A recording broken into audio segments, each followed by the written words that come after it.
Selamat malam pendengar Millennial News dimanapun Anda berada. Jumpa lagi dengan saya Maulana Ki Hajar Sulaiman dalam Millennial News malam ini. Sejumlah berita hangat telah kami siapkan untuk Anda. Di antaranya, warga Kabupaten Lembata, Nusa Tenggara Timur resah menyusul beredarnya pesan berantai yang disebar melalui medsos berkaitan aktivitas gunung berapi Ile Lewotolok. Di dalam pesan berantai tersebut disebutkan gunung berapi Ile Lewotolok akan tenggelam karena erupsi dahsyat. Kejadian tersebut akan berlangsung tanggal 1 hingga 3 Desember 2021. Dalam pesan berantai tersebut disebutkan akibat erupsi dahsyat itu, 9 kecamatan di Lembata hanya tersisa 3 kecamatan, 6 kecamatan lainnya lenyap.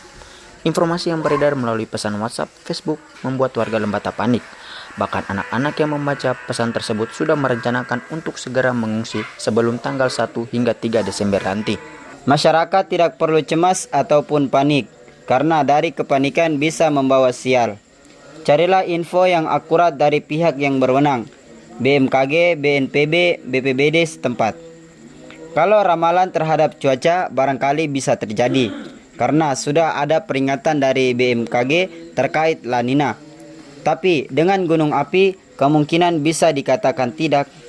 Dikatakan tidak ada satupun alat yang bisa memprediksi datangnya bencana, baik gunung api, tsunami, dan gerakan tanah. Manusia boleh berencana, tapi Tuhanlah yang punya kehendak.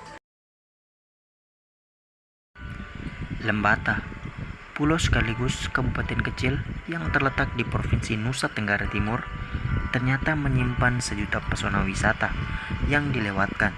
Salah satunya wisata pantai, wisata yang paling banyak dikunjungi, bahkan oleh turis-turis asing. Letaknya tidak terlalu jauh dari pusat kota, yang menempuh perjalanan sekitar 30 menit. Sesuai dengan namanya, Pantai Pasir Putih tentunya memberikan hamparan pasir berwarna putih yang bersih.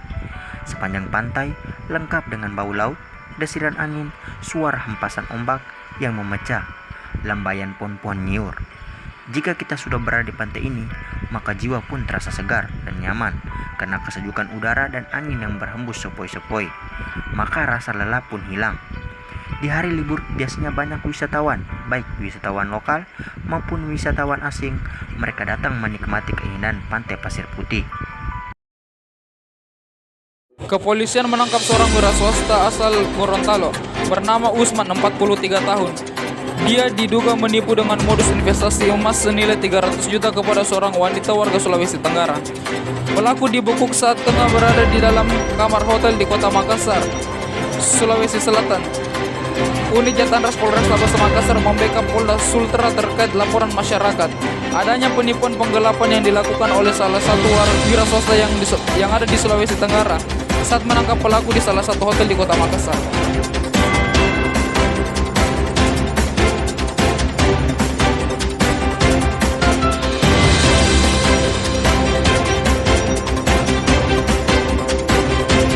Polisi membekuk 3 orang pelaku penipuan penjualan mobil melalui media sosial di Kota Makassar, Sulawesi Selatan. Para pelaku melakukan aksinya dengan menggunakan foto dan identitas seorang poluan atau polisi wanita untuk meyakinkan korbannya. Selain membekuk pelaku, polisi juga turut mengamankan beberapa barang bukti kejahatan. Dari beberapa barang bukti terdapat juga sebuah HP di dalamnya berisikan foto dan identitas poluan.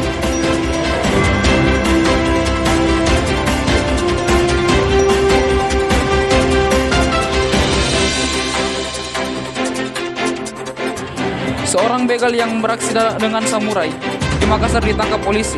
Pelaku sempat 2 tahun buron sejak 2019 lalu. Pelaku berinisial YD, 20 tahun, telah pencurian dan kekerasan pada Februari 2019. Dia beraksi dengan membawa samurai untuk mengancam korbannya. Kapolsek Ujung Pandang AKP Ardi Yusuf mengatakan, YD ditahan berdasarkan 3 laporan, diantaranya kasus curas bersama rekannya AW yang sudah lebih dulu diproses hukum. Pelaku masuk dalam daftar target operasi 2021.